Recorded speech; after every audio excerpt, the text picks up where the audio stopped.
Today's episode is brought to you by Drift Outfitters in downtown Toronto, Ontario. Drift Outfitters is your source for all things fly fishing. From waders and boots to thread and feathers, Drift has it all. They're now open for in-store shopping, but with a COVID times twist. Along with mandatory masks, a few other things have changed. So check in on their website to find their latest updates and policies. Safety first, fly fishing second. Curbside pickup for your online or phone orders is still a great way to get all the gear you need, and they're still shipping across Canada for free on orders over $100. Visit driftoutfitters.com to learn more.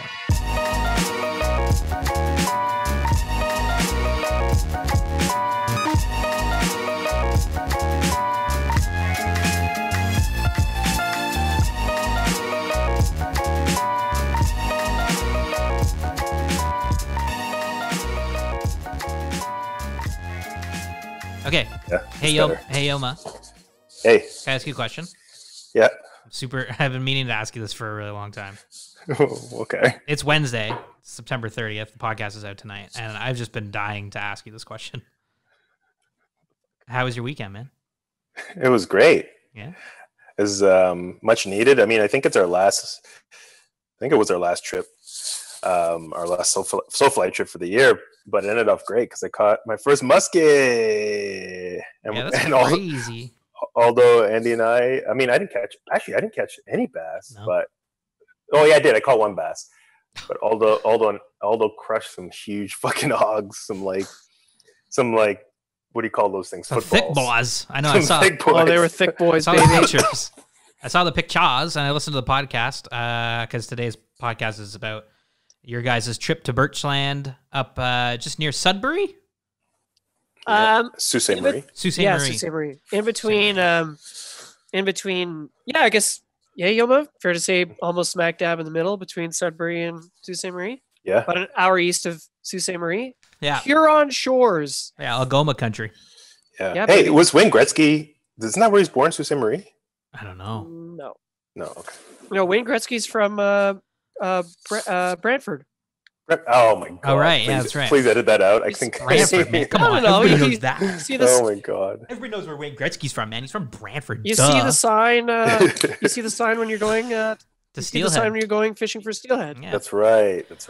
Well, it sounded like a fun trip because I just finished listening to it, and well, I'm sad I missed it. I had surgery. I had a hernia, and they cut my stomach open, and they stitched me back up. Yeah, we weren't sure to mention that on the pod when we were recording because I don't know if that was public knowledge, but we're glad you're okay, Mitchie. Sensitive information. It's top I secret don't know. shit. It's your body. It's your my life. body, man. Hey, I don't care, man. Like my gut exploded basically. I don't know, and they stitched it back open. I think it was from putting in the. I think it was because like at the beginning of COVID, I was like not in shape at all. I mean, I'm still not in shape at all. But I went to the cottage and just started doing stuff, chopping wood and carrying heavy shit around, and then I got a hernia in my muscle right in my stomach, and so what's going on, Yelma? Come on. No, I was just saying what. So what is a hernia? It's a little rip inside a muscle, like a tear. Yeah, it's just like your muscle tears, and then that's it. Your muscle tears and your insides fall out of yourself, and they have to stitch it back together. And they have to put it back in. Yeah, hey man, lots of people have hernias and don't even know it. So people listening right now might have a hernia. If you do, I feel your pain. Literally, I'm in pain right now. I just had the surgery. But anyway, like glad to have that done. Did you have any fish related dreams while you were under? It was great. The night? It was actually great. Like I would go in there and they're just like give them the gas, and then I just pass out, and then I wake up, and then they're just like, you're good now, and I just go home. It was great, but it wasn't as great as fishing up in Northern Ontario with you guys. I'm sad I missed it, but you were missed, Mitchie. You were definitely missed. Fun but as heck. It was a fun trip. So yeah, this was our first time to. I mean, I don't know about you guys, but you watch the new Fly Fisher enough, and Colin's been a guest, and they do a lot of trips to Algoma, and I see why. It's beautiful. Yeah, It's beautiful. It's beautiful. You have the shores of, as you're driving up, you follow basically the coast, but like the Georgia Bay coast, Yeah. And it's just three guys who always go to Temagami and through North Bay. It was cool to go through Sudbury, and I saw the nickel. The big nickel. I was driving up with Andy, our photographer, and big thanks to Andy and all his work. Yeah, thanks, Andy. And we just kept passing cute little towns, and we got to close to where we were going, which we were staying at Birchland Cottages, which is on Clear Lake, which, as the name suggests, beautiful. beautiful. Beautiful. And Yeah. Oh, it really was. And yeah. Well, the leaves are all changing too, right? Like it was like the perfect time. Yeah. We were there when the leaves popped. It was like, yeah. And it wasn't cold. It wasn't cold. Like it was, I think it went back to kind of summer, like 20 degrees and like 16 degrees, but it was fall color. So we're like comfortable in shorts and we're getting fall beauty. That's crazy. Yeah, it was crazy. It was crazy. And then funny enough, Mitch, I don't know if Aldo told you this, but he caught a bass that looked like it was 25 million pounds, but I feel like the bass up there they have this facade or this fascia on their side that's just long, just tall bass. So they look heavier than they really are. Right. But yet it was like 3.5 pounds, close to 4 pounds bass that he caught. Fish. But great fish. But the bass hit it as if he was on the red. Like he was like, why is this like fly? Why is this fish, this minnow, this thing coming Are you by smoked at aggression? Yeah, absolutely. And apparently because the water was so warm, I mean, this is what we deduced, right? Although, I mean, you could explain it. Adam explains it in the podcast because we have, right. We were joined, we were hosted this weekend, not only by Birchland, but we were hosted by Adam Vallee, who is a guide in the area. One of the, I think one of the best guides in the area because everybody we talk to says nothing but great things about him. And all those claims are substantiated because we had some great days on the water with him. And he showed us around his home waters because he grew up there. And he's a competitive angler and he's a guide. And he fly fishes, he bait casts, he steelheads, he does everything. And he knows the area very well. And he has a theory that sometimes if the water warms up in the fall, the fish behave in a way, like the males behave in a way that, especially the males that he thinks didn't spawn or didn't get a chance to spawn or maybe were outcompeted, behave in a way like they're protecting reds, even though they're not on reds. They're they've kind of pick a log or a rock and they kind of just, they act that way and they strike out of aggression, which is pretty neat. It's interesting. I mean, he does, but we'll get into that. He talks about he sounds like a super cool guy. Like he sounds like a really nice guy. Yeah, super nice. Good guy to fish with. Yeah. Oh no, Aldo's frozen. Oh no. Sorry, what'd you say, Aldo? You froze there for a quick sec. Oh, sorry, my bad. I was just saying Adam was great. Birchland, where we stayed, was beautiful. The cabins are all they look amazing. Made out of recycled materials, which was really neat because you walk into this beautiful log home. Yeah. And then we were talking with Mark, the owner, and he was like, these are all old recycled, reclaimed hydro poles. Oh, that's awesome. I love that. Yeah. I was like, what? They look like brand new wood. Yeah. I love that. It's gorgeous. It's a great place. Heck of a trip. I mean, we definitely got to go back there because that place looks awesome. Yeah. And the fish you could catch, like pig salmon, steelhead, musky, bass, like crazy amount of different fish. Pike. Brookies. We didn't go for brookies, but there's a lot of brookies in the area too. Oh my god, mama pajama. Everything. Cool. Yeah, we caught pike, smallies, and muskies. Musky. It's awesome. Musky, yeah, I know. Yeah, well, you guys talk about, the fishing, how the musky fishing. I mean, musky fishing's tough anyway, and Adam was saying it was a little tougher, but you guys get into that. But I mean, we had 5 follows. That's good. 5 follows, 2 eats, and 1 landed. That's good, man. And 2 giant in a fish day follows in one day. Oh man, that's pretty. That's pretty good. That's pretty active. I would say that's pretty good. Yeah, I would say pretty good. Aldo and I both missed one. We had like I got a huge tug at the end of the day, and I didn't set the hook properly. Adam said. The bass were aggro, but my experience, the pike and the muskie wanted to eat. They were hungry. They were hungry. Yeah, looking for a snack. Yeah, the pike were very great. We caught the pike on Clear Lake, but right. That's the great thing about staying at Birchland is if you you're kind of in the middle of you have the ability to travel and do little day trips to lakes for whatever that in like let's say an hour radius. You could go to Elliott Lake, you could fish the Blind River, which has the salmon and the steelhead. You can do this, you can do that, or you have to leave it all. You wake up, each cabin has its own dock. Oh, cool. So you can bring so you can bring a boat, or Mark can arrange boats for you. And Adam lives across the street. So if you want to get guided by Adam on Clear Lake at Birchland, like you You just wake up on the lake with a boat and a dock.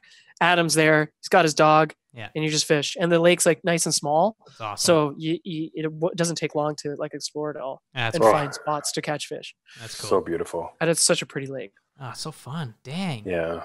It was worth the 6-hour drive up there, Mitch, and 6-hour back, driving by myself, 7 hours back because it was a detour. Yeah. But like, it was totally worth it. I was like, fuck, like wear and tear on my car. Fuck it. I don't care because like, those 2 days were worth it. I was so tired, but I'm like, I'd do it again for sure. Well, we're going back there for sure. We shall. And everybody listening, you know, obviously we're going to get into the show right now, but check out the show notes for links to Birchland and Adam, and you can see how you can book a trip there because, man, I'm looking forward to going there. It looked amazing. It sounds amazing. And we're going to cut some videos too soon, and you can see some of the videos and pictures posted on our Instagram. But Adam, I'm sorry I didn't get to meet you. I'm looking forward to meeting you one day. Angling Algoma. You sound like an awesome fella. And Birchland, can't wait to get up and get in your cabins and fish your lakes and meet you. And shout out to you guys for doing a sweet show and up there in the cabin, and Andy again. Rock and roll. Let's get into the show. Let's let the people listen. All right, here's the show. Hello and welcome to another episode of SoFly, a very special episode of SoFly because we are on location, which, since COVID started, we've been doing a lot of recording on Zoom, so it's nice to actually do one in person. Of course, my name is Aldo, and I've got with me Yilma. Hello. Mitch could not be here this weekend, unfortunately. It was too bad. I had some personal stuff to take care of. But we're up in Algoma country for the first time. We're at Birchland Cottages, and we've got a very special guest, our guide, Adam Vallee, aka Angling Algoma. Adam is a guide and a tournament angler up here. He's from the region. There are many, many lakes and many, many fish to fish for, and Adam covers it all. And, thanks for these last 2 days, and thanks for coming on the show. Thanks for having me, guys. So, we were back in Northern Ontario, one of our favorite places. My first time in Algoma, actually. It was pretty awesome. Yilma? Yeah, my first time. You were telling me, apparently these guys, when these guys drove up, it was like Thursday, and it was bright and sunny, and the drive is supposed to be incredibly beautiful. I missed that. I'm going to miss it twice. Because you came up at night? I came up at night. And you're leaving early in the morning. I'm leaving early in the morning, so I won't be able to see how, the beautiful drive, but first time, gorgeous. And I'll definitely come back. I hope I get to come back. I think we're going to come back. Yeah, we're going to come back. So, Adam, when did guiding start for you? So, this would have been my third year full-time doing this. When did it start? You know what I mean? Right out of the womb. I guess when did you start fishing? Started, first time fishing ever. Funny story. Go out with my dad and my sister, and my sister lands a huge smallmouth. I'm literally 4 years old. This thing looks like it's like 8-10 pounds, and my dad puts his hand down the fish's throat because the fish took it so deep. And I'm sitting in the back, and now the blood's coming out of the gills and stuff like that, and I just start crying. And I had like the most horrific first time fishing. And then after that, it was just, I went out one time. I remember catching my first pike and then my first smallmouth. And you know what? After that, I was just hooked. That's awesome. And you fly fish now? Yeah. Just getting into fly fishing. Really enjoy it. It takes my mind off of the pressures of the real fishing that I'm always holding myself to a certain standard. For sure. You explained it to me really well today. Yeah, like it's so true. I just can take my mind off it, and I'm more worried about my cast rather than if I'm even catching fish. Right. Because I'm still, very much learning, right? I mean, we never stop learning, but I'm more green in the fly fishing game for myself to be casting. For sure. And what the tournament angling, when did that start for you? 8 years ago. 8 years ago? Yeah, and I just kind of worked my way up, and now it's kind of a tough spot where we live up north. Like, I've always fished in the States because everything in Canada is so far. Like we were fishing tournaments. Kevin King, another guy from Sault Ste. Marie, and I started together, and we were fishing tournaments anywhere from 3 to 5 hours away. Oh, wow. Where my closest tournament in Canada would have been maybe 6 hours away. So it was just kind of like a money thing, you know what I mean? We're going to save money and gas. Some of our tournaments are only 3 hours, so that's not that far of a drive. Right. So that's how it all began, and then now I'm trying to basically make a pro tour in the United States, and oh, cool. This year would have marked my first year as a actual professional angler on the professional side, and then COVID happened. Oh man. So yeah, man, like you're not the first person. Like, it's kind of sad to hear, probably, you know, the fifth person this year telling me I had this big plan this year and this was going to happen. This is the time I was going to start it. And then COVID hit. Yeah. That's sick and tired of hearing that. It's so like, it's tough. Yeah. You know? Anyway, sorry, I don't want to get it. No, it's good. No, it's a good point because, you know, you go to the States often. I go to the States often. The region we're currently in, we're pretty close to a border, right? Like right on the border. Right. It's called the Twin Saults. So there's Sault Ste. Marie, Michigan is Sault Ste. Marie, Ontario. Yeah. So right. And then we're about an hour from the Sioux, obviously, but of course. Yeah, we're literally a border town. Right. So, you know, is it fair to say that most of the tourism here is this American, or is it a mix between Canadian and American? It was a mix, but I would say heavy mix American. Mm-hmm. Until this year, obviously, but yeah, like 90%. It depends on the type of accommodations you'd be looking for. Right. Like if you're looking for a drive-to location or a fly-in, like fly-ins and stuff like that were very available because a lot of Americans choose that type of route. Right. They like the fly-in. They want to be catered to. Right. Whereas like you come up to a place like Birchland, you got to make your own food, and a lot of people like that style, and you can drive right to it. So places like Birchland didn't get hit as hard as some of the other. Right. What did you do for your business? Definitely not good. I was the guiding business. Yeah. For it again, that all goes to your clientele, right? And being on a border town, I probably lost about 90%. I would say. Oh wow. Yeah. But still, man, that took me back. I was like 90%. Oh Jesus, man. yeah. Oh man. Yeah. Especially when, you know, it's so young in the third year of your business, right? Yeah, it was like my breakthrough year too, so kind of disappointed, but I think it'll rebound. So, what do you guide for? Like, what's your? I mean, it's such a big region with such, you know, a variety of fish. So, what are you guiding for? I guide. My specialty, I guess, would be considered smallmouth, largemouth bass, and then I'm musky, pike, walleye, and I will actually do destination trips to Lake Nipigon with another. Oh, cool. With another local guide, Tyler Dunn. We do group trips up there. We're fishing for brook trout, lake trout, and giant northern pike. It's quite a trip. Yeah, we just did a podcast on the Nipigon. We've never been. Nope. But that's on the list. That's on the list. Maybe we should make that happen next week. No, I think maybe we should make that happen for sure. Yeah. What do you like guiding for the most? Like, what's your favorite fish to guide for? That's a tough question. I mean, I like fishing for bass, obviously, but musky has really started to grow interest. Right. And it's really cool to put people on those bigger fish just to see the reaction, you know what I mean? For sure. But bass is still always close place. Right. So what does a typical guide day look like for you? We asked this, we've had a few guides on our show, and some of them guide in Montana and some of them guide in the Sault. So it's, you know, everybody's got a different, you know, so what's like a day for Adam look like when you know you're guiding?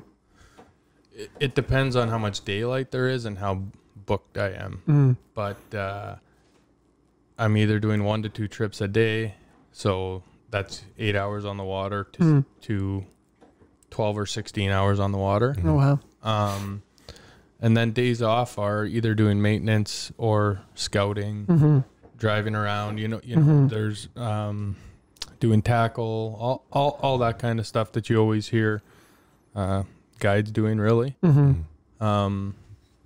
people don't really realize how, excuse me, how much actual work there is that goes into even just scouting, like going and looking, and you're not actually fishing. You know, learning places. And by that, I mean, our lakes up here are very uncharted. Right. So you have to learn by going on your fish finder and driving around the lake. And that's really the only way to do it. Yeah. So are you graphing those lakes and like, is that what you would do? So you have a reference? Yeah, I graph everything. I run I run a trail through the whole lake so I know where I'm not going to hit rocks, even though I hit a rock. This week with Colin. Did he? Oh yeah. Yeah. Oh, with Colin. Yeah. That was funny. That's funny. So, sorry. Well, that's cool.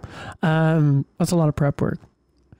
Well, maybe let's talk about our day together, because it was a cool day. So yeah, Andy and we drove up on Thursday. I don't make the trip to Algoma very often. Every time we go north, we're usually going through North Bay up to Temagami or Elk Lake or something like that.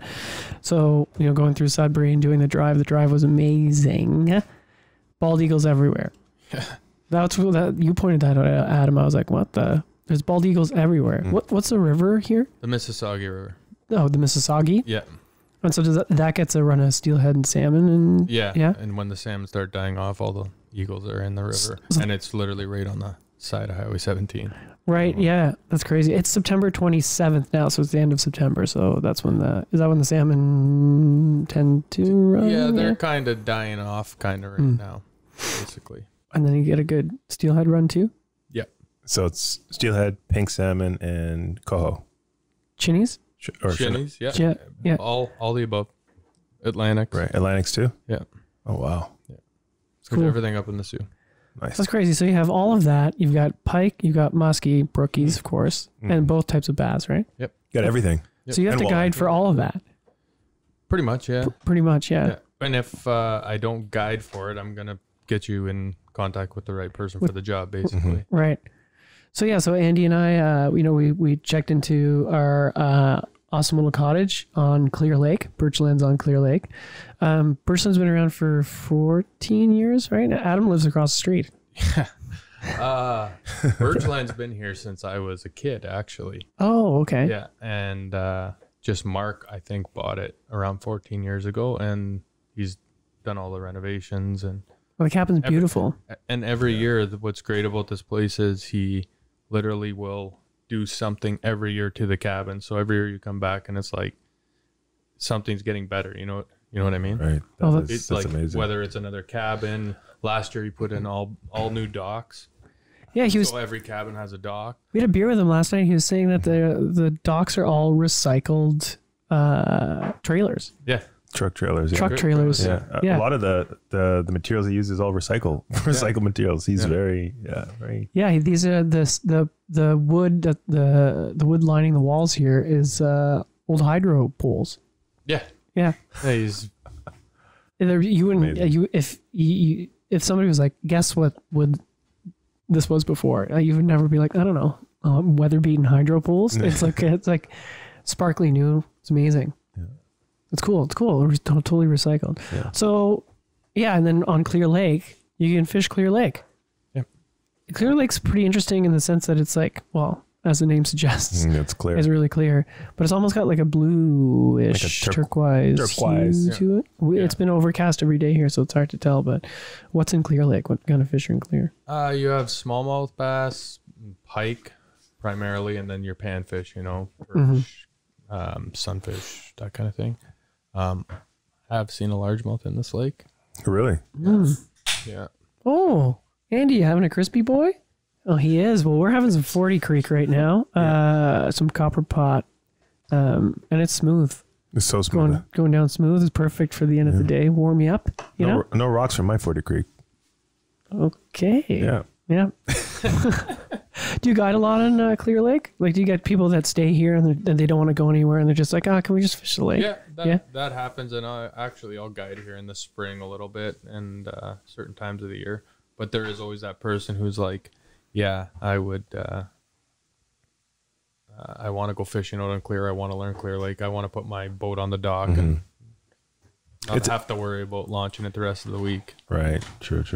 It is I had fun on that lake. I thought that's the lake that we were going to fish the whole weekend because doesn't really get a lot of wind. No, not a lot of wind. It's beautiful. First 2 casts, we had 2 pike on, like a pike each. Right. So it was great. So I'm like, okay, this is the weekend. Yeah, not so much. So Yilma was a day late coming in because of work. But Angie and I, we woke up Friday morning and well, actually, no, that's not true. We get here and Adam gives me a text. He's like, "Oh, I'm just with Colin." I was like Colin McEwen from the New Fly Fisher, and you were like, "Yeah." I was like, "Oh my god, you just had him on the show not that long ago. Let's hang out and say hi." So we met that first night and we kind of made a plan and the plan was to go for bass the first day and. I guess a cold front had moved in, yeah? Yeah. Adam, by the way, has a sick boat. A sick bass boat. I've been on a few, we've been on a few Lunds before, but I've never been on a boat like this, man. Yeah, man. It's so cool. It's a rare occasion. My off, you didn't even get to experience it. No, but I touched it. You helped me tarp it, yeah. Yeah. And your amazing dog, Remy, came with us. Yeah, she's the best. How old is Remy? She's 8, gonna be 9 next month, actually. And Remy is a white lab, right? Yeah. She was so cool. She was just like chilling on the seats, falling asleep. Yeah, it's amazing how every time you pulled the trolling motors, you knew what that meant and got into a different seat so you could sit down in the driver's seat. It was amazing. Oh wow! She knew exactly where to sit when we were on plane, and strap the rods. Oh, she's up out of the seat, laying on the floor. She knows exactly. Yeah. So knows the motions. All these, you know what I mean? Pavlovian response mechanisms. Yeah, but to fishing. Yeah, fishing. That's awesome. Yeah. So maybe take us through that day, Adam. Like we woke up, we were like, oh, it's raining, it's cold. You've fished enough to know that you're like, okay, that can sometimes make for a harder day. Like what goes through your head when you're driving to the lake with the guys? Aside from keeping the morale up, which wasn't hard because you're so motivating. By the way, yeah. Brought the energy up so many times. Sorry, I try to because musky fishing's a grind too. Oh my god, we'll get to that. That's day 3. Day 1. Yeah, day 1 we we're driving to that lake. I'm like, man, it's one thing to have a front.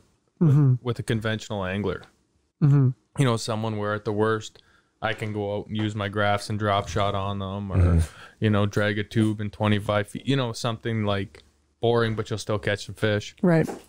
But to have a fly angler and our pressure system the past like 2 weeks has been messed up. So the fish have just been stuck in like a transition. Right. So when we were driving there, I was like, man, this might be tough today. And that's why I had the other lake we went to in the back of my head. I'm like, plan B just in case kind of thing, right? Right. Plus, after having Colin, I knew the fishing was kind of tough. So right. We just swung for it, and then I swung too hard with my net and it broke.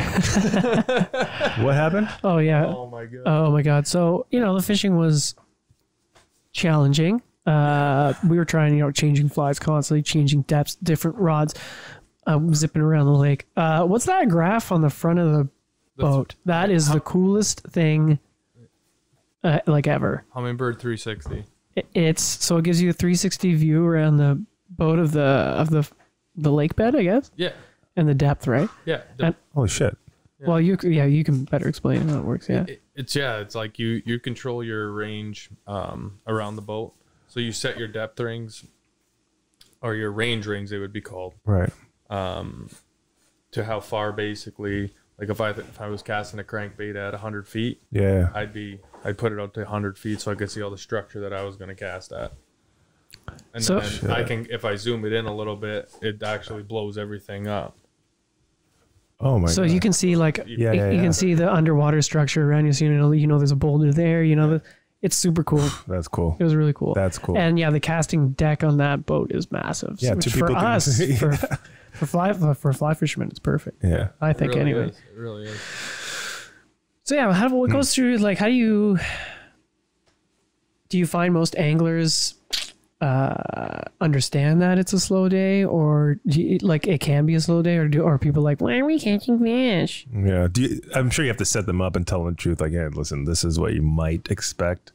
Yeah, like it kind of depends on the client.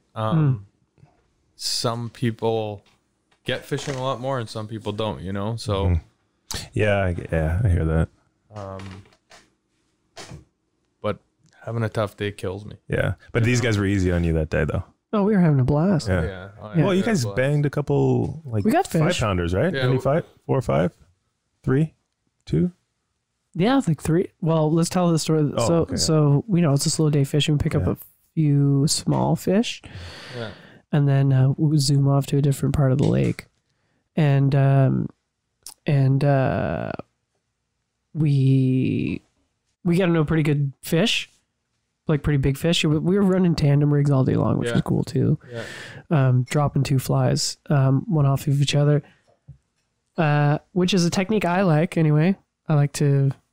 Yeah, I learned it from you. Is to like when you're bass fishing and you can drop it's your idea to drop a much smaller fly off of a much larger one. We only had one of us in the boat too, so you got to increase your chances. Yeah, exactly. See what flies kind of going, right? Shit, you did I've never tandem rigged up for smallies. It's only like trout. Yeah, they can be really effective for streamers. Like the way I've always done it was like a loud fly trailered by like something neutral, you know, and we just had something very small, and that seemed to work out. Anyway, so the bass hits, it's huge. You said a 3.5. 3.5, probably. Yeah. In my head, it was much. I don't know. It just like very energetic fish. It tail danced. Yeah, it tail danced a couple times, and then we get to the boat, and Adam goes to net it, and the net broke. Yeah, like I don't even know how to explain it. Like the steel on the net broke. That's how big the bass was? No, so that's the thing. Like the bass was in the net. Yeah, but like the pressure of the water, like the net just broke, and I just bought the net. That's weird. It's weird. That's super weird. Yeah, so Adam and I were like it was weird. He went to net it. It looked like it was in the net, but then the net wouldn't come out of the water. And we both kind of looked at each other like, what? Yeah. And then I went to grab the basket. And like just the basket. The top fly, because it bit on the back fly, got caught in the mesh and the fish got away. Oh my God. So no picks, but a fish was caught. A fish was, I saw the pic. So then we went to and then we changed lakes, which was pretty cool. Mm-hmm. Went to that's what's nice about up here, you know. Yeah. There's so many lakes. Like we were talking about earlier, you could stay on Clear Lake. You could go to like Blind River. You can go the other way to Thessalon. Like there's so many lakes up here in the region. Like it's crazy. Is that if you does that zoom become out on Google Earth? Yeah. Around here, it's pretty crazy. Does that become like a challenge for you? Like, I mean, we've got buddies in certain places. Yeah. You know, like I'd say Montana. You know, some guys just guide one river, which I mean, the Madison is a huge river, for example. So like, but is that even a challenge? Like, you start your day if somebody's like, I want to catch some bass, and you're like, 30 lakes in the back of your head. You're like, oh God, how do you choose just one? Sometimes it depends on where the client's coming from. So like if they're coming from like, you know, Sudbury or something like that, I might travel more east. And then it kind of depends on if I'm on a really hot bite. Mm-hmm.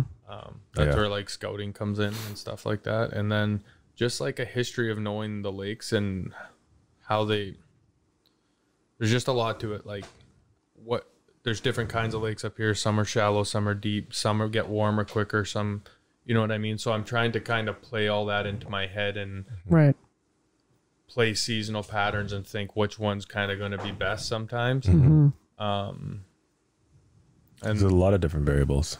Yeah, I mean, it's nice when you get on that hot bite or you find that one weed bed that it's just like, okay, I'm going to sit here and, you know, pull fish, net day, fish, you know, yeah. That's a great day, but sometimes when they're in a transition, they're kind of in a transition in a lot of lakes at the same time. So Mm-hmm. it can make, sometimes you don't make the right call. Right. Like I didn't on this trip. I don't know about that. I mean, we still caught a lot of fish. Yeah. It was just like, you know, it's like I've never in my fishing career anyway, whenever I like presented with that scenario, it's always a grind. You know what I mean? Like cold front moves in, fish shut always down. a grind. It's like just kind of the way it is. You can't. But it was still a great time. We learned a lot. I learned a lot.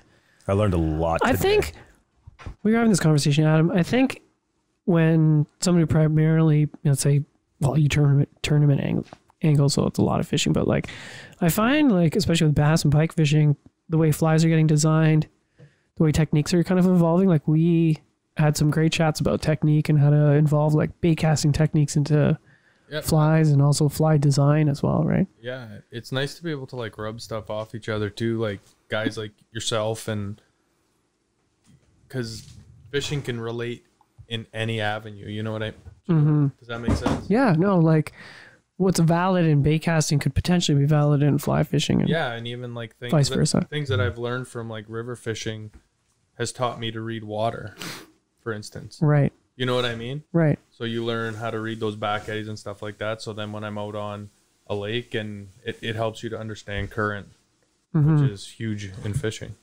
Yeah. And then, because we were up when we were up at Estegami, Eric, who you know. Yep. He was showing us like this interesting little like almost like jerk bait technique that he would use with his larger pike flies to get them to move in that certain, you know, side to side. So then we started doing that, but then we started talking about how we could make it better, or like just based off, you're like, well, if I was working a crankbait, this is what I would do, right? Yeah. And I was like, oh, that's so cool. And then we started getting fish. Yeah. Once we started like changing the way our fly moved through the water. Like almost instantly too. Yeah, like pretty instantly. And then they turned on. We also found the fly though to make it that would allow that movement. So what'd you use? You know those like worms? Oh, it was a worm and a hook with a fly. It looked like it looked like a Texas rig. The Texas rigged. Yeah. Okay. Yeah, the dragon tail. Yeah, dragon tail and a hook. Can we call it a dragon slayer? Done. The dragon slayer. Oh, that makes it's true, because that's what you call that big. Well, day 2, we'll get to that point, but yeah. It's no, it moved through the water, and I just think like it's cool getting to bounce, because when people grow up fishing in 2 different ways, and then you meet for a day on the water, it's cool to like absolutely talk about stuff. And I think that's how the game changer was made. It had to have been, because that's a crankbait fly. Yeah, like it's 100%. Yeah, it's like a hard body swim bait is what it's like. Yeah, exactly. And like a glide bait almost. Yeah. It's like they're like, okay, well, these work. How do we make a fly that looks like this? You know, kind of thing. It's jointed. Yeah, 5 times. Yeah. Was it 5? Yeah. Oh, Jesus. Yeah. So we started. So once we actually started talking about that and changing your technique and found the fly, we became very successful. Got some pike chasing There's a 3 pike caught, and oh wait, no, are we on day 2 yet? No. Oh my god. Okay, let's just get to day 2. It's all about me. Oh my god, Yoma comes. So we had an awesome day with that. We had an awesome day with Adam. Remy was great. We we came back to the cottage. Cleaned up, just waited for Yilma to get into town. And then we woke up and we were on our own on day 2. But the one thing I wanted to talk to you about was we saw fish on looking like they were behaving on the reds. We went to a shallow part of the lake, and there was just a giant fallen tree, and there's 3 bass. We stopped because we saw the bass on its side, like fanning the water like it was building a red. But of course, bass spawn in the spring. Yeah. So what's going on there? So this is something that I've only encountered like a few times, and this weekend was actually the first time that I learned that it happens on this lake and the other lake that we went to today. Basically, the water temperatures and everything is lining up for the spawn if it were the spring. So these fish that maybe didn't get to spawn held on to their eggs. There's not enough spawning grounds in the lake, and there's too many fish, and they don't get to spawn in that prime condition. Okay. I'm no scientist either. This is just like what I think is going on with this. I think those fish are coming back up and making a bed or a nest and getting ready, like thinking like that they're gonna spawn and lay eggs. But of course, it's like a mock spawn. Yeah, that's what I believe. That's cool. And then so it's really strange. That's where we were the most successful. Yeah, well, because they were aggro fish. Oh man, that hit. Yeah. So we just danced the fly in front, and they would. Yeah, it didn't look like it was eating. It was like they would chase it and sometimes commit. Yeah. You know, it definitely didn't look like they were like trying to eat this thing. They're just trying to like get it out of the way. Just like that. Yeah. Yeah. Just like today. Yeah. Okay, so today. So that was our day. It wasn't that exciting because you weren't there, but Yilma and I and Andy, we buzzed around the lake a bunch. It was great. We caught a bunch of fish, pike, smallies, saw that weird thing happen with the smallies, came back here, made some dinner, hung out with Mark, learned about Birchland a little bit more. But it was a good relaxing day. But Sunday, today was like the big day. So Adam and I have been emailing for the past couple of weeks, preparing for the trip. And he's like, well, what do you want to do? What do you want to fish for? And I was like, well, we're easy. We'll fish for anything. And you're like, well, we've got bass, pikes, and musky. And I was like, oh, Yilma's never musky fish before. I was like, and he's never on the fly. Yeah. And I was like, and he's never caught a musky on the fly. And Adam's like, well, we're doing that. To be honest, I've never, if I want to be 100% truthful, I've never caught a musky at all. I've had a musky on my line, my spinning rod, and the netminder, who I don't talk to anymore because he knocked the crankbait out of the musky's mouth when I first had it on Head Lake in the Kawarthas. That was my first musky experience. So technically, I've never caught a musky up until today. Oh, Spoiler alert. Spoiler. So I was like, we've got to do this. Yilma's never caught a musky before, and I was like, okay, well, I've got this lake that's a lock. We're gonna try it out. We left at 6 this morning. Yeah, 6 this morning. It's 9:30 at night. Thanks for this very long day that you're putting in. Yeah, I know. Adam didn't want to come back. Sorry. Right. Oh yeah, your days are usually 8 to 12 hours. So yeah, appreciate that. So we wake up in the morning. We've got every musky fly on earth. We've got like Rob from Drift Outfitters gave us a bunch, so we've got like tons. We're pretty stoked. We pick up some boats from a friend of yours, which that was really nice. What was his name? Grayson Brisbois. Shout out to Grayson. Thanks for the boats. He's the bomb. Yeah.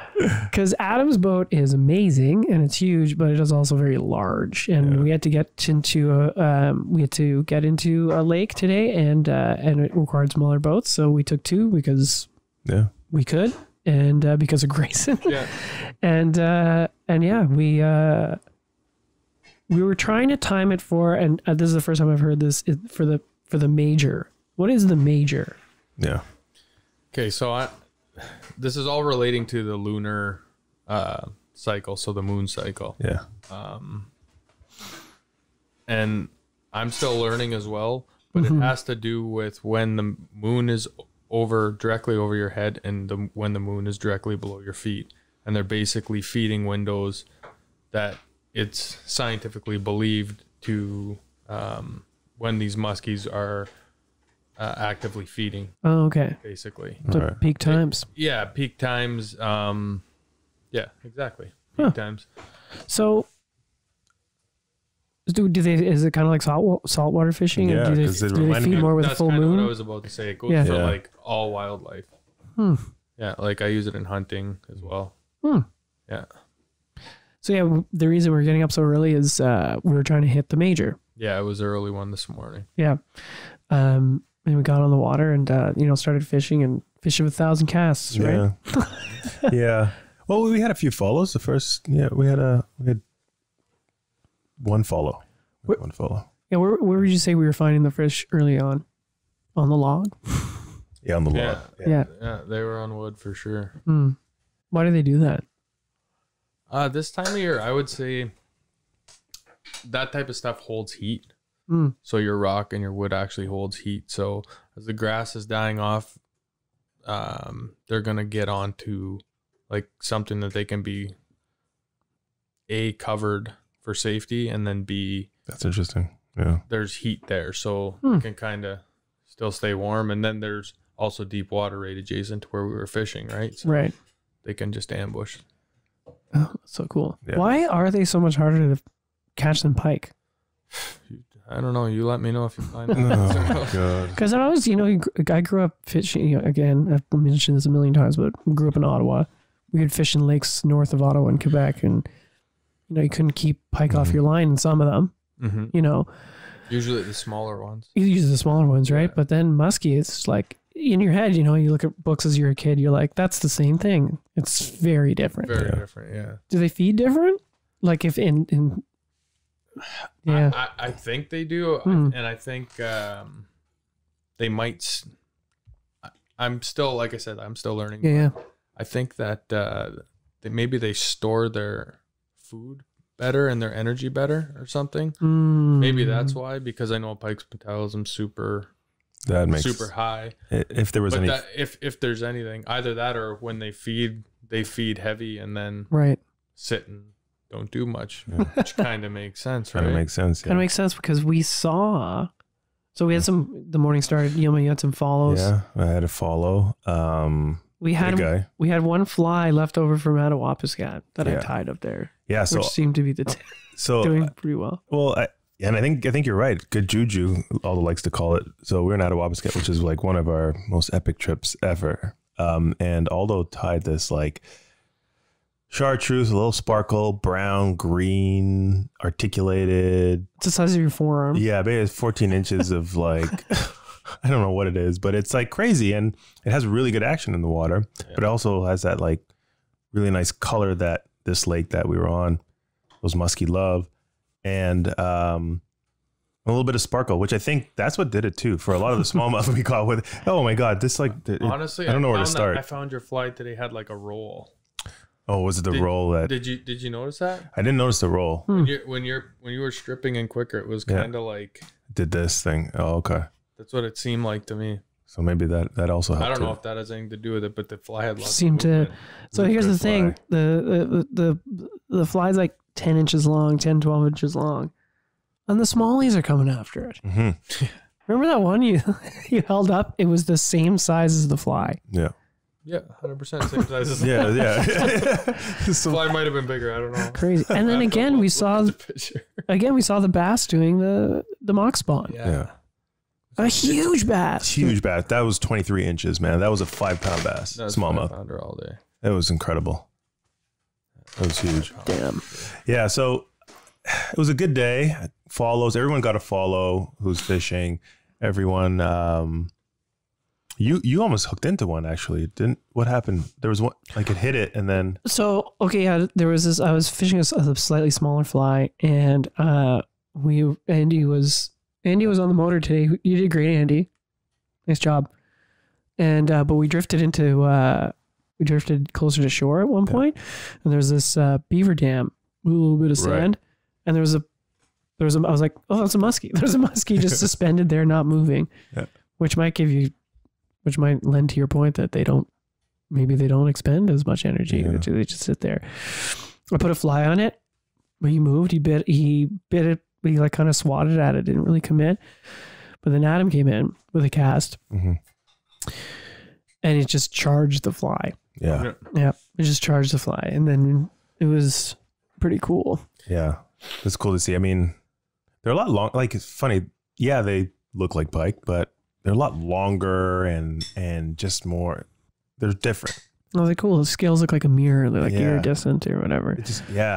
But like a 20-inch pike, for some reason, it just, I don't know. The muskies just look so like, just like, I don't know. So yeah, you caught one. Anyways. Yilma, you caught one. What happened there? So, well, I'll set this up. Adam and I were like, oh, let's go fish for bass. We're on a little break. I'm like, okay, cool. So I rigged up So yeah, I guess that's a good point. Like we'd gone through the major window. Yeah. We were in a lull. Yeah. We had noticed that the smallies were doing that weird thing. Yeah. And Adam was like, you guys want to go fish for a smallmouth? Yeah. And we were like, yes, very good idea. Yeah. So. Yeah. So we started, and I rigged up my 8-weight with like, 7 feet of 0x and the game changer. And I'm trying to. I was actually sorry. One more. So sorry. No, go. There's another thing Adam pointed out when we were fishing that we kept sizing down on leaders, and then once we got to a pretty small like diameter, that's when we also started catching fish. Yeah. Got to keep changing, you know. Game changer.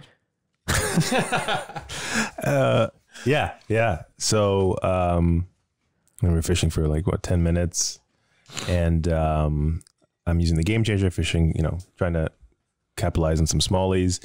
And then you caught, so you had your musky outfit going, and you're just saying, I'm just going to continue fishing for musky, whatever. And you caught a smallmouth on your, on that big fly that Aldo tied.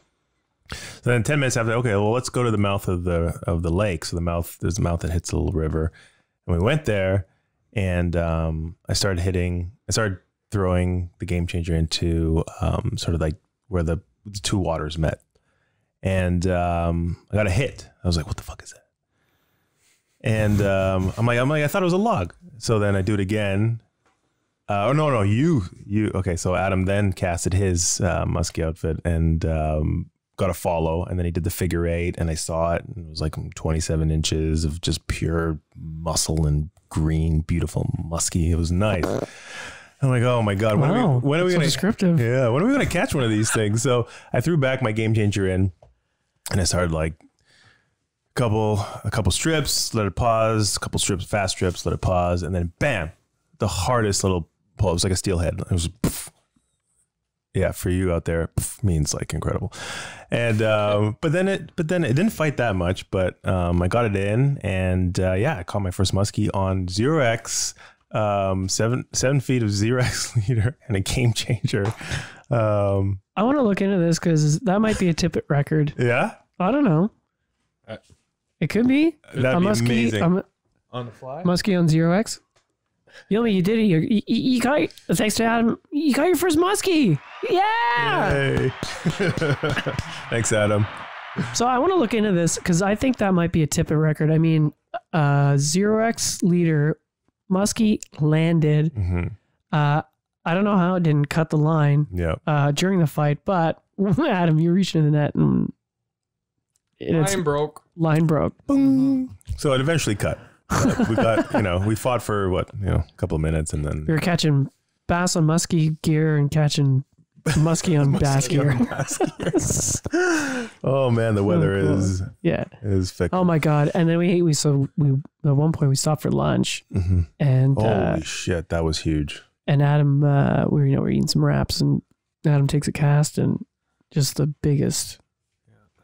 It was wild. Yeah, Andy saw the tail. I didn't even get. I saw the tail. It was huge, man. Oh my God, this fish was massive. He followed me twice in a row. That fish, 2 casts in a row. He was hungry.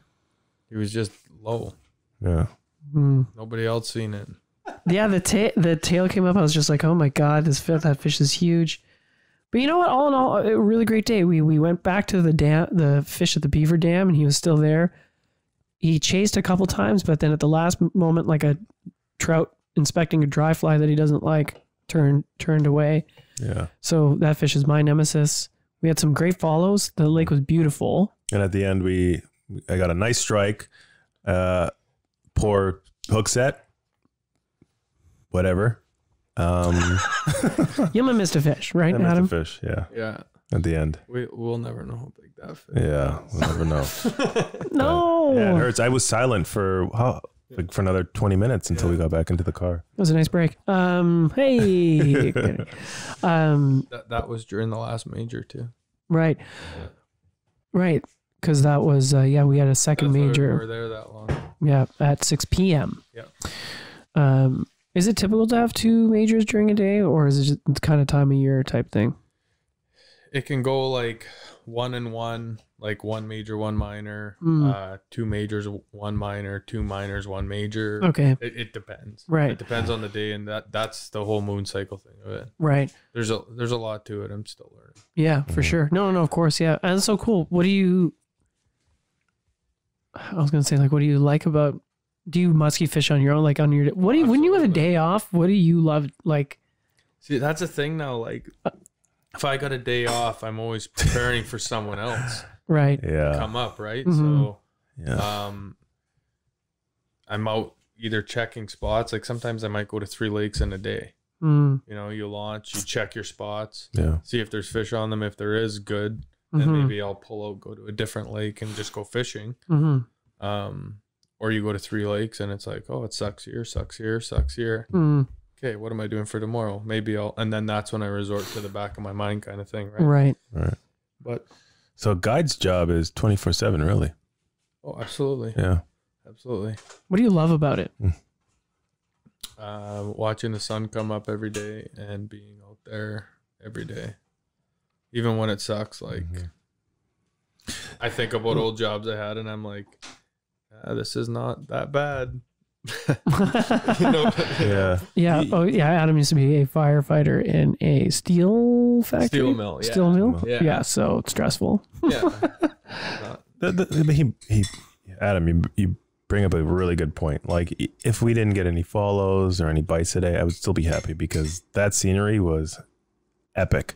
Yeah, you guys are up here at like the perfect time. Oh yeah, when the fall in Algoma, dude, it's like, unreal. It's unreal. We came at we were here at the perfect time. Everything is brilliant. They're changing every day right now. The colors. Yeah, it's crazy. Yellows. It's the, you know what gets me? You mentioned it yesterday. It's the gradient from that yellow to red, because it gets that fluorescent orange. I'm just like, wah. Yeah, some of the trees here is wild. How vibrant the color is. Yeah, you'll see in pictures. Andy's got some awesome photos. Yeah, we're not going to retouch it so the saturation is more, folks. Okay, it's not. It's all on camera. So that was pretty cool, Adam. So like we mission accomplished. We set out one goal really, which was to get Yilma a muskie. Yeah. And we got Yilma a muskie. Yay. Yay. And it was like it was all green, like all like these shades of different greens. Like the belly was light, like a light green, and then there was like really dark on top, and it was really nice. And it had a black back.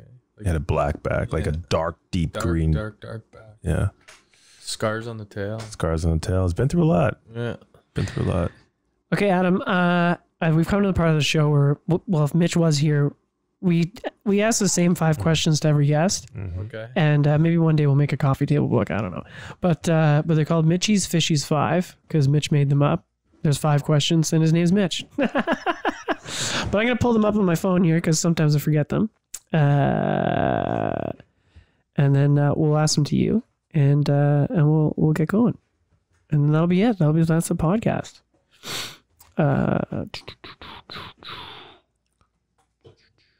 You haven't memorized them yet? Well, I mean, we could go. I mean, here. I also want to find the right. Nope, not that one. Think it's this one? I think it's yellow.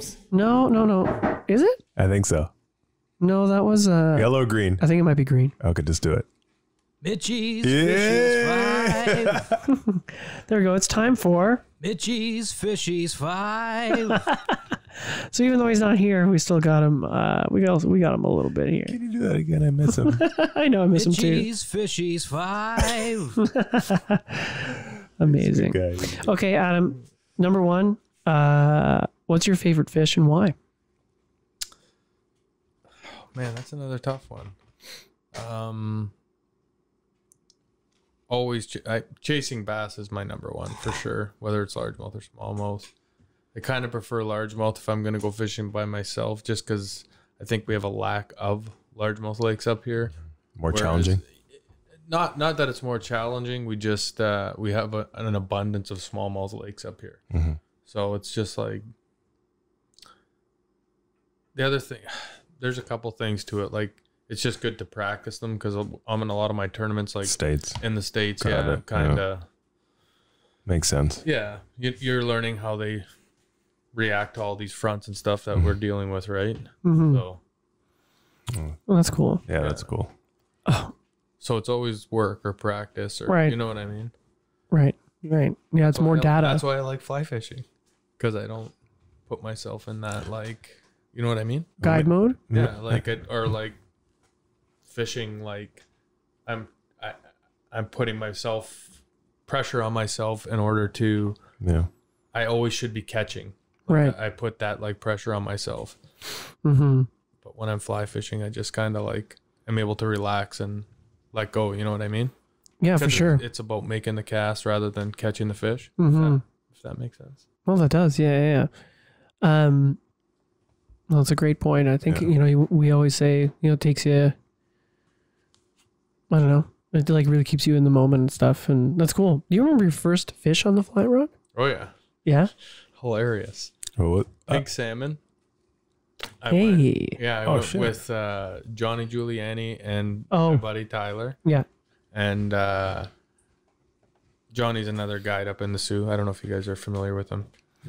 I've heard Johnny Giuliani before. Really good guy. So they set me up with this fly rig, and it's like the indicator rig stacked, and we're up in a trib up. So it was what would it be? It would be a Huron trib. So I hook into my first fish, and I have my hand on the rod and my hand on the line, and I didn't have the line pinched. So I start stripping this fish in, and as I get like wider, I'm just like, what do I do now? I'm just I know those. Like, yeah. They're like, you gotta pinch the line in your other hand. I'm like, whoa. Oh yeah, it was. I'll never forget. It was so funny, man. Classic. Yeah. Nice, man. So you landed that pink salmon and everything. Yeah. How big was it? Oh, that was so every year up here there's a big year and a small year. Oh, that's interesting. Yeah, like it seems like every odd year the bigger pinks come up, every even year smaller pinks are up. So it was I think it was a big pink with a nice hump, actually. Ooh, nice. I'd love to catch pink salmon. Yeah, I've never caught a pink salmon before. Neither have I. Super rad. We could have done that while we were up here. Well, you know what? We're just gonna have to come back, Adam. Couple firsts up here.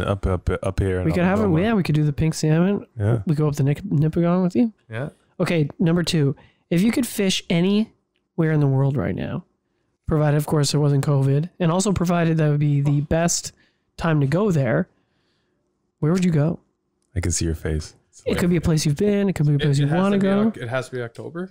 No. Just like whatever. where, if you could fish anywhere in the world right now, and let's just pretend it was like the bomb season to go there, where would you go? I'd have to go to like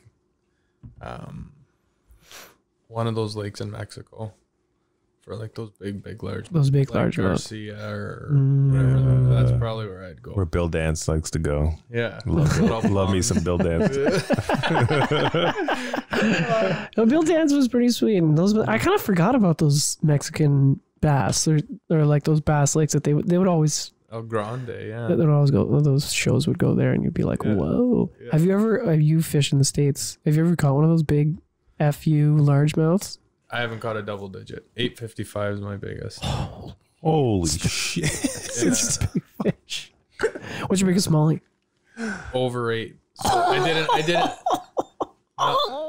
My biggest smallie, and you guys seen how our smallmouth are built here? Oh yeah. Oh, shoulders like a mother. Yeah.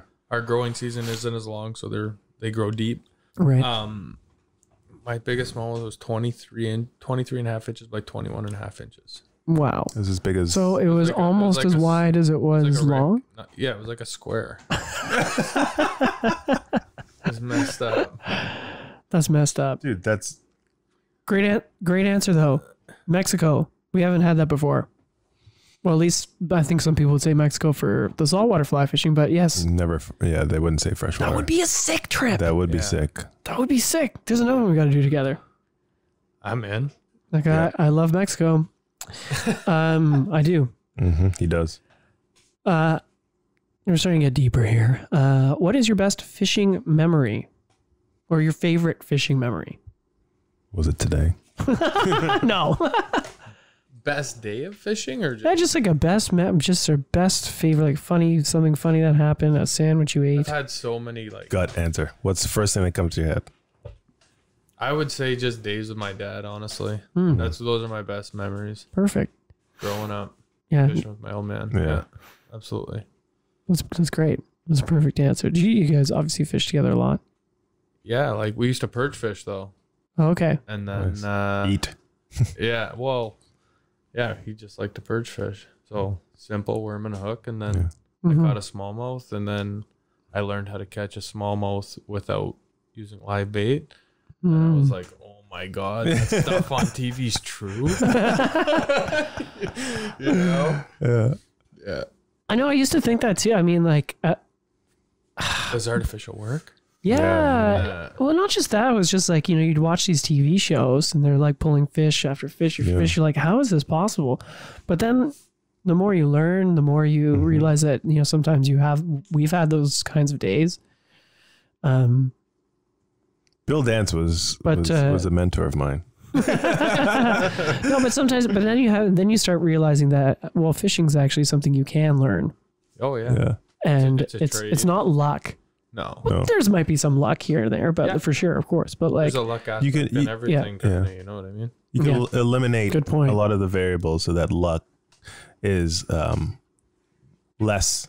Yeah. You just said it right. You're trying to eliminate as many variables as you can to. And the percentage of luck goes down, keeps decreasing. Like the amount of times, like let's just say that Friday we were having a hard time. Like the amount of times we changed what we were doing. If I was still a kid, I'd be like, "They're not biting." You know what I mean? Exactly. Like, well, perfect example today. Like you're like, well, you can cast that game changer with that wire bite, or you can put on 0x and go for the chances. bass. Yeah, go for the bass. And then you ended up catching musky. So there you go. Yeah, so kind of weird. Okay, that was number 3. Number 4. Why do you fly fish, or why do you fish? I mean, obviously you fish because it's just passion. Ever since I've been a kid. Yeah, it's you. It's very much you. Yeah, like I just literally since we were across the road, I would every day when we were building the camp, whatever, because our family built my cottage. I would be on the dock every day fishing to the point where my dad actually got a 2-way radio because I would go from dock to dock to dock to dock to dock all the way over to my neighbors. So he got a 2-way radio so they wouldn't have to yell down the beach to get me because they didn't know which neighbor I was at for supper and stuff like that. I love that. That's great. Yeah. That's awesome. Yeah. No, it's very, anybody who gets to, and I would encourage you to spend a day on the water with Adam. Not only do you learn, but you learn very quickly. You could just, I feel like you could just, Andy said this today. He said, I feel like Adam could just fish 12 hours a day, 365 days a year. If you wanted to. If I could, yeah. Like, dude does not want to, leave the water. No. I love it. Yeah, well, we were about to leave, and he's like, "No, you guys are not leaving." And then we got that big fish. Yeah, and you got that big bite at the end of the night after that. Yeah. So it's like, always listen to your guide, folks. Always listen to your guide. Yeah. We weren't at the major yet, man. You're right. You're right. True. That's why I was. Hey, I didn't want to leave. I knew we had to do this. There was so many things. Yeah. I would stay on the water forever, man. Like when we did the first night, we got off the water. It was night time. It was dark. Yeah. But we were catching smallies and I kind of had a late morning that day too. So. Well, I think we all did. A little bit later. Okay, this is our favorite. Fair to say our favorite question. Fair to say. Fair to say. If you were a fly, what would you be? This is the coffee table thing. I think like we're gonna take everybody's answer and do. Do we mix up bait as well? Do we mix up like? Well, we can do if you were a fly, what would you be? And then if we could do if you were a conventional tackle, what would you be? 2-parter. To number 5. What is the Adam? Shad wrap. What is the Adam fly? First thing that comes to my mind is dragonfly for some reason. Perfect. That's great. Yeah. I mean, those are good damselflies. I catch a lot of fish on damselflies and like dragonflies. So especially bass, maybe only bass actually. Cool. And conventional tackle? Would you be a red devil? A 5 of diamonds? I'm like, I've been Old Faithful. I don't. Shit. Yeah. I'm like, those are the only ones I know. Yeah. I only know shad wrap and crankbait. Crankbait. Yeah, Crankbait? what I'd be. Yeah. Crankbait and a dragonfly. Perfect. Nice. I like it. Well, that's it, man. I mean, like that was we had an amazing weekend. We caught a ton of fish. We saw a lot of just beautiful scenery, a lot of eagles. We saw, we stayed at Birchland, these awesome cottages. Oh wait, very important. We saw a tadpole. Yeah, that was really weird. 2 seconds. We literally saw a tadpole come out of 20 feet of water. Yeah, and surface. Super weird. Yeah. Why would the frogs hatch this time? I don't know. There's a lot of weird things happening up here. Yeah. Mosquitoes? Mosquitoes, black flies. I was like, I thought you guys were dead. We got hit by black flies. Yeah. Yeah. Man, weird. Super weird.